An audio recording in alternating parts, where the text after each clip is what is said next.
अजर हो गया है, अमर हो गया है, शहर तंबुओं का शहर हो गया है। महाकुंभ की आस्थाओं में डूबा ये लाखों करोड़ों का घर हो गया है। जब आदमी इतनी दूर से चल कर आएगा 20-20, 30-30 किलोमीटर, तो वो उसी रेती में जाकर सो गया। एक तरफ सोते हुए लोग और एक तरफ चलता हुआ जनसैलाब, और 3 जगह भगदड़ हुई। मैं कहना चाहता हूं, आज तक उत्तर प्रदेश की सरकार ये बतलाने को तैयार नहीं कितनी भगदड़ कितनी जगह पर हुई, कितने लोग मारे गए। आज तक उन लोगों का नाम हम लोगों को बताया नहीं जा रहा।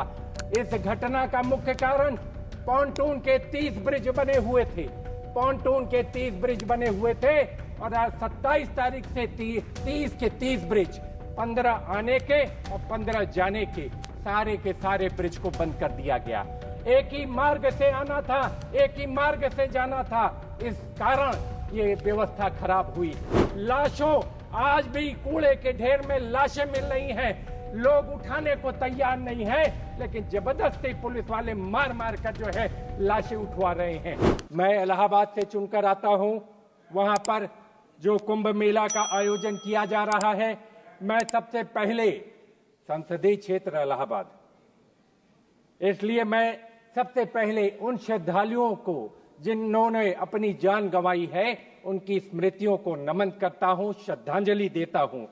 और मैं एक चीज कहना चाहता हूं, जो लोग कुंभ मेला, अर्ध कुंभ और कुंभ को नहीं जानते, कि कुंभ की असली आस्था जो गांव में है, भक्ति के रंग में रंगल गांव देखा, धर्म में कर्म में सनल गांव देखा, अगल में बगल में सगल गांव देखा, अमावस्या नहाए चलल गांव देखा। मौनी अमावस्या का नहान कैलाश गौतम जी ने अपनी कविता के माध्यम से चरितार्थ किया है। लोग मौनी अमावस्या में लाखों करोड़ों लोग आए, और उत्तर प्रदेश की सरकार ने कहा था कि 10 करोड़ लोग नहान के लिए आएंगे। अगर कोई सामान्य आदमी भी अपने घर में व्यवस्था करता है, किसी को न्योता देता है, बुलाता है, तो उसके खाने पीने रहने खाने की व्यवस्था करता है। लेकिन उत्तर प्रदेश की सरकार ने उन श्रद्धालुओं को, जो आम श्रद्धालु आए थे, उनकी व्यवस्था नहीं की। उनके साथ कहीं न कहीं वो 30-30 किलोमीटर पैदल चलकर गए गंगा के स्नान के लिए। जिस आस्था के साथ गए, मैं कहना चाहता हूं, उनके न शौचालय की व्यवस्था थी, न पानी पीने की व्यवस्था थी, न उनके रहने की व्यवस्था थी, और न खाने पीने की व्यवस्था थी।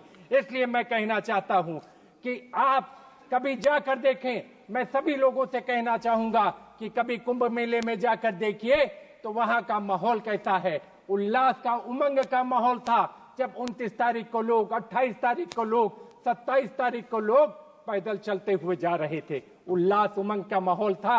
और जो हमारे तंबू और कनात लगाए गए, तंबू कनात नहीं थे। कविता के माध्यम से कहना चाहता हूं, अजर हो गया है, अमर हो गया है, शहर तंबुओं का शहर हो गया है। महाकुंभ की आस्थाओं में डूबा ये लाखों करोड़ों का घर हो गया है। इस तरीके हमारा महाकुंभ का नगर बसा। उस नगर में सरकार ने जिस तरीके की व्यवस्था की, उसमें कहीं क्राउड मैनेजमेंट नहीं था।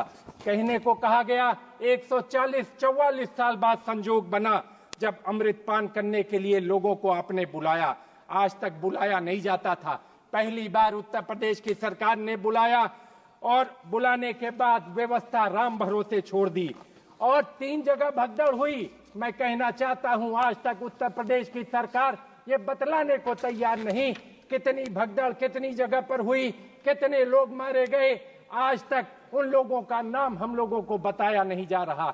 कितने लोग बिछुड़ गए अपने लोगों से, उनका नाम बताया नहीं जा रहा। कितनी गाड़ियां लावारिस खड़ी हैं। मैं कहना चाहता हूं, इसका मुख्य कारण क्या था? इस घटना का मुख्य कारण पॉन्टून के 30 ब्रिज बने हुए थे। पॉन्टून के 30 ब्रिज बने हुए थे, और आज 27 तारीख से 30 के 30 ब्रिज, 15 आने के और 15 जाने के सारे ब्रिज को बंद कर दिया गया।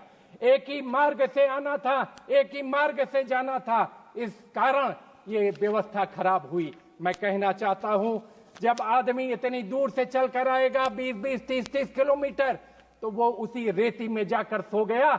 एक तरफ सोते हुए लोग और एक तरफ चलता हुआ जनसैलाब। कहीं न कहीं जिला प्रशासन, कहीं न कहीं मेला प्रशासन, कहीं न कहीं पुलिस प्रशासन फेल हो गया। उत्तर प्रदेश की सरकार के दावे खोखले साबित हुए और आदमी इतनी बड़ी दुर्घटना घटित हो गई।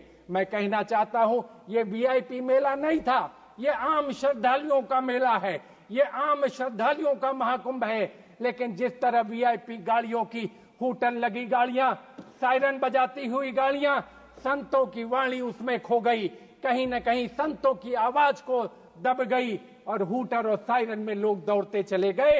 इस दुर्घटना का अगर प्रमुख कारणों की जांच होगी तो एक बहुत बड़ा कारण है जिस तरीके से वीआईपी लोगों की दौड़ लगी थी। वीआईपी लोगों को चिंता थी अपनी फोटो खिंचवाने की, फोटो अपॉर्चुनिटी लेने की।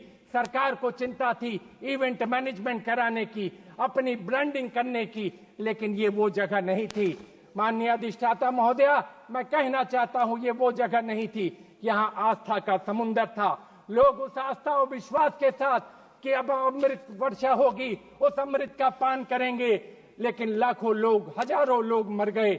आपने देखा होगा, वो दृश्य देखे होंगे कि किस तरीके से जेसीबी लगाकर लोगों का सामान उठवा कर फेंकवाया गया, किस तरह फेंकवाया गया। लाशों, आज भी कूड़े के ढेर में लाशें मिल रही हैं, लोग उठाने को तैयार नहीं है, लेकिन जबरदस्ती पुलिस वाले मार मार कर जो है लाशें उठवा रहे हैं। मैं कहना चाहता हूं, इसकी गहनता से जांच हो, इसकी गहराइयों से जांच हो और दूध का दूध, पानी का पानी हो, और जो लोग जिम्मेदार हैं उनके खिलाफ कठोर से कठोर कार्रवाई हो।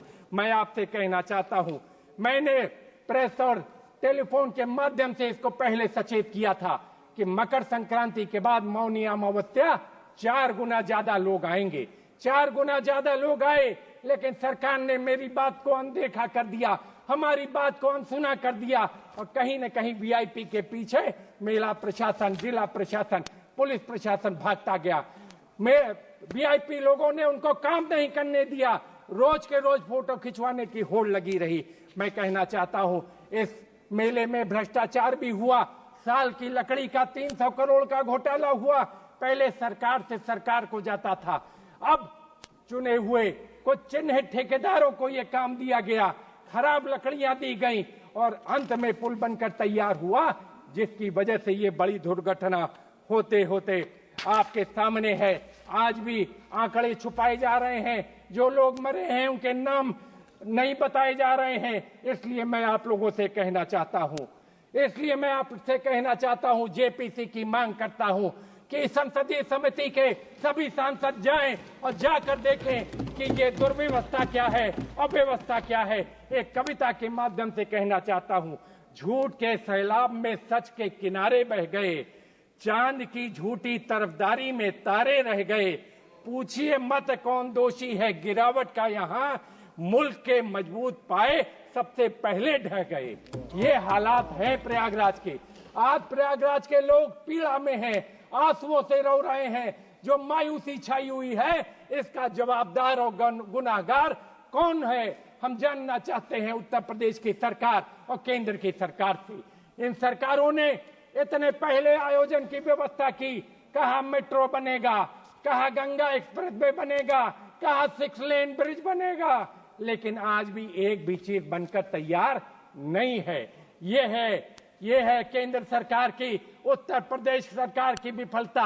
एक भी मजबूत काम नहीं हो पाया, एक भी ढांचागत काम नहीं हो पाया जिससे क्राउड मैनेजमेंट की बेहतर व्यवस्था हो। अगर दुर्घटना हुई थी, उसके इवैक्यूएशन की, उसकी तैयारी कोई भी नहीं थी।